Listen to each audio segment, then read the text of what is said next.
வணக்கங்க. நம்ம கூட்டு குடும்ப சமையலில் வந்து இன்றைக்கி வந்து சொரக்காய் பொரியல் தான் செய்ய போகிறோங்க. வாங்க அதை எப்படி செய்யலான்னு பார்க்கலாம். வாங்க.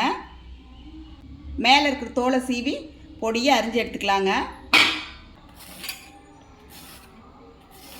தோல் சீவி எடுத்துட்டேன் பாருங்க.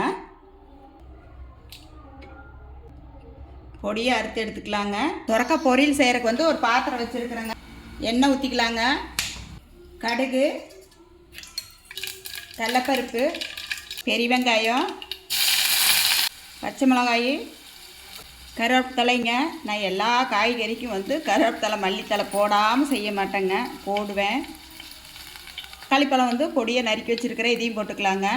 இந்த காய்க்கு தேவையான உப்பு, மஞ்சத்தூளுங்க, குழம்புத்தூள், தனி மிளகாத்தூளுங்க, பொடியை அரிஞ்ச சொரக்காய்,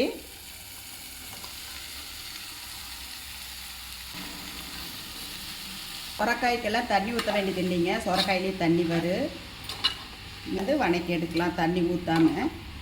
ஒரு 5 நிமிஷம் தட்டை போட்டு மூடி வைக்கலாங்க. தட்டத்தை எடுத்து பார்த்துக்கலாங்க. பாருங்கள், நம்ம தண்ணி ஊற்றாமையே அதிலே வந்து நல்லா வெந்திருக்கு பாருங்கள். ஆனால் இடையில எடுத்து நீங்கள் வந்து கிளறி விட்டுக்குங்க. ஒரு 5 நிமிஷத்துலேயே இது வந்து நல்லா வெந்துடும். நல்லா பிஞ்சு சொரக்காய்ங்க. இது வந்து ரச சாப்பாட்டுக்கு, சாம்பார் சாப்பாட்டுக்கு, இதுக்கெல்லாம் நல்லா இருக்குங்க. நான் வந்து இது வந்து சாப்பாட்டில் இதே போட்டு நல்லா பிசைஞ்சு சாப்பிடுவேன். எனக்கு ரொம்ப பிடிக்கும். சூப்பராக ரெடி ஆயிடுச்சு சொரக்காய் பொரியல். இதுக்குமே வந்து தேங்காய் பூ வந்து கொஞ்சம் போட்டுக்கலாம், மல்லித்தலை கொஞ்சம் போட்டுக்கலாங்க.